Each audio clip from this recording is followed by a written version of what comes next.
Bobby Chemmanur international jeweller. Road തോടായപ്പോൾ കണിയമ്പുറം ഭാരതപ്പുഴ റോഡിന്റെ അവസ്ഥയൊന്ന് കണ്ടുവരാം.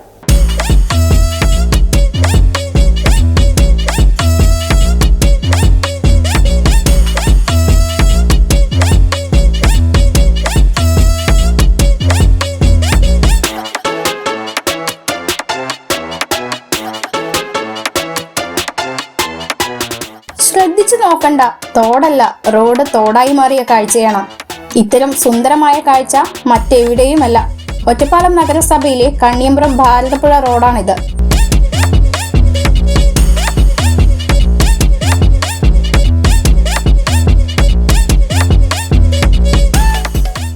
റോഡിന്റെ പേര് പോലെ തന്നെ പുഴയായി ഒഴുകുകയാണ് റോഡ്. ഒറ്റപ്പാലം നഗരസഭയിലെ 27, 28 വാർഡുകൾ പങ്കിടുന്ന ഭാഗം. തിരഞ്ഞെടുപ്പ് അടുക്കുകയാണ് ജനപ്രതിനിധികളെ. എങ്ങനെ നിങ്ങൾ ഇതുവഴി വോട്ട് ചോദിക്കാൻ പോകുമെന്നെങ്കിലും ഈ അവസാന നിമിഷം ആലോചിക്കട്ടെ. ജനദ്രോഹമല്ലേ ഇത്? ഈ ചളിവെള്ളത്തിൽ കൂടി അസുഖങ്ങൾ പടരില്ലെന്ന് എന്തെങ്കിലും ഉറപ്പുണ്ടോ? റോഡിൽ മാത്രമല്ല വീടുകളിലേക്കും വെള്ളം പുഴ പോലെ ഒഴുകുന്നുണ്ട്. വാർഡിലെ ജനങ്ങൾക്ക് ഇതിനെക്കുറിച്ച് പറയാനുള്ളത് ഇതൊക്കെയാണ്. കഴിഞ്ഞ കുറച്ച് കാലങ്ങളായിട്ട് ഈ റോഡ് വളരെ ശോചനീയമായ അവസ്ഥയാണ്.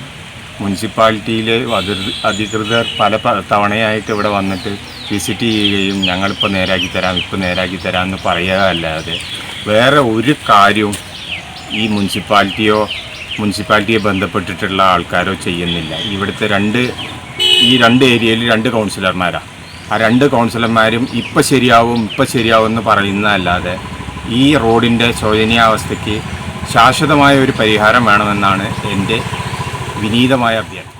ഞങ്ങൾക്ക് ഈ റോഡ് കൂടെ പോകുമ്പോൾ വെള്ളക്കെട്ട് കാരണം കൊണ്ട് കുഴിയിൽപ്പെട്ട് വണ്ടികൾ ഫാമിലിയായി പോകുമ്പോൾ വണ്ടിയിൽ നിന്ന് തെറിച്ചു വീഴാനുള്ള സാധ്യത ഉണ്ട്. അതുകൊണ്ട് ഇതിൻ്റെ അധികൃതർ വേഗം ഈ വെള്ളക്കെട്ട് ഒന്ന് നിർത്തി തരേണ്ടതാണ്.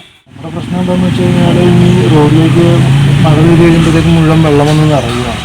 വെള്ളം മുഴുവൻ നിറഞ്ഞ് വീടിനുള്ളിലേക്ക് വരുന്നൊരു സ്ഥിതിയാണല്ലോ. അപ്പോൾ നമ്മൾ നോക്കിക്കഴിഞ്ഞാൽ കാണാൻ മുഴുവൻ വെള്ളം ഇങ്ങോട്ട് വരുന്നു, ചെളി കുത്തി ഒഴുകി വരുന്നു.